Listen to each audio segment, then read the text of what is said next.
Consequence is a result or an outcome of a decision or an event that happened earlier, right? And so when we make decisions, there are consequences that come as a result of that. And so if someone takes a wife from among the Philistines, so to speak, we can only expect consequences to come, negative consequences as a result of it.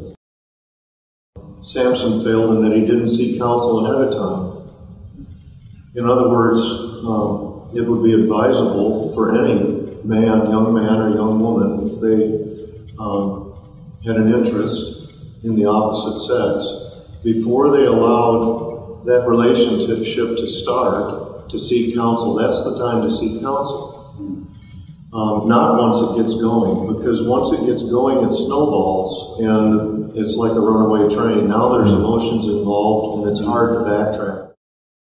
And so the time to seek counsel is at the very start. Samson didn't do that. He went to Timnah, and we don't know the reasons. I can't vouch for his motivation going down into Philistine territory to seek a wife. I don't know if he went there to seek a wife or what, but when he was there, he saw a woman of the Philistines and was taken by her. And apparently it was a matter of simply a physical attraction. She wasn't a child of God. She wasn't among the people of God. And he came back, and rather than asking his father his counsel or his advice, he simply stated to his father, I met a woman from the Philistines, get her for me. And so you kind of feel for the father, don't you? Why didn't you even ask? Here you're my son, and you're about to make the biggest decision of your life, and you didn't even ask my counsel. So it's easy to see how at least it's a violation of the fifth commandment to honor your parents. But that is the point in which counsel needs to be sought at the very start. Now, he didn't seek that counsel at the start. You feel for his poor father, who then attempts to counsel him.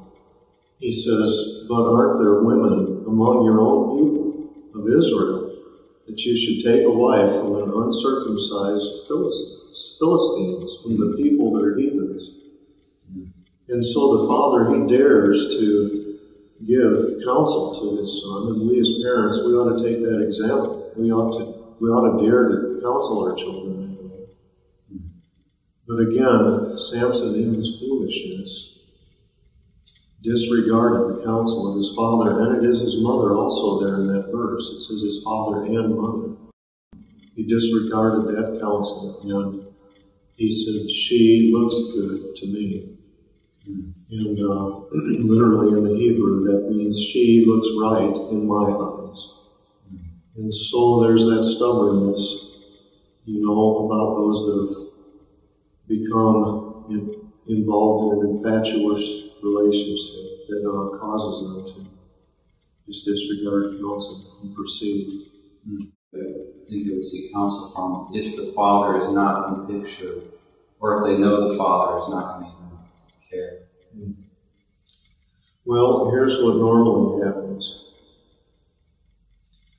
A fellow's got his eye on a girl. He starts sending out signals. Before you know it, there's a fire burning. Neither one of them can put it out without major difficulty. They begin to counsel with their peers. He goes to his best friend and says, hey, what do you think about this girl? And his best friend, of course, he has no wisdom about him. He's got no years. He says, sure, I think she likes you. Go for it. And so the first thing that happens, the first mistake that happens is horizontal counsel. They go to their peers. What needs to happen is parental counsel first. The parents are the first line of defense, so to speak. In the abundance of counselors, there's victory, right? But you have your parents, and they're your first line of defense, like we were just talking. But he didn't go to his father and mother, and when they gave him counsel, he didn't heed it. Nowadays, if a young person would be interested in a girl, he needs to first seek counsel from his parents. If his parents are unconverted, that doesn't mean you just throw out any of their opinions. Their opinions can still be very valuable, even though the spiritual state of their soul is poor. In other words, there are good, healthy, vital marriages among unbelievers. Some unbelievers still have some wisdom about them in matters of compatibility and just good general counsel. This person shouldn't disregard parental counsel if their parents are non-Christian. Then the next line would be your pastors. Go to your pastors and ask them, what about this person? Now all of this is before any indications have been given to the other person that started the fire going. You see, it's like the match hasn't been tossed to the kindling yet. And you're discussing whether or not it's wise to even toss the match to the kindling. And so he goes to the pastors and asks them their counsel, and of course they'll be able to guide him and give him direction. And then beyond that, anyone who has a godly walk with the Lord could have something that would be missed by any pastor, if he's a godly man following God. So when Samson says, get her for me, for she looks good to me, do you see that as a mindset that maybe immature or new believers kind of enter into, where they're judging their future mate not on the spiritual condition of the soul of the woman, but rather just looking at the outward appearance? Do you see that as normally a stumbling block there? Mm-hmm. I think so. The Bible doesn't say that we have to marry wives that aren't physically attractive. It doesn't say that. But apparently in Samson's case, his interest was based solely on that. Because he was outside of the will of God, he didn't inquire anything about the spiritual status of the woman. She was a Philistine. Mm. And so she wasn't even among the people of God. So he was wrong even in pursuing her in the first place. But it is apparently a lust of the eyes that drove him to that unholy infatuation, which is what we call it. Samson didn't fall in love. He fell in lust, some say. He saw a woman and he wanted her. And so I believe that's an accurate way of understanding it. When it comes to emotional attachments, it seems to me that that's the very beginning.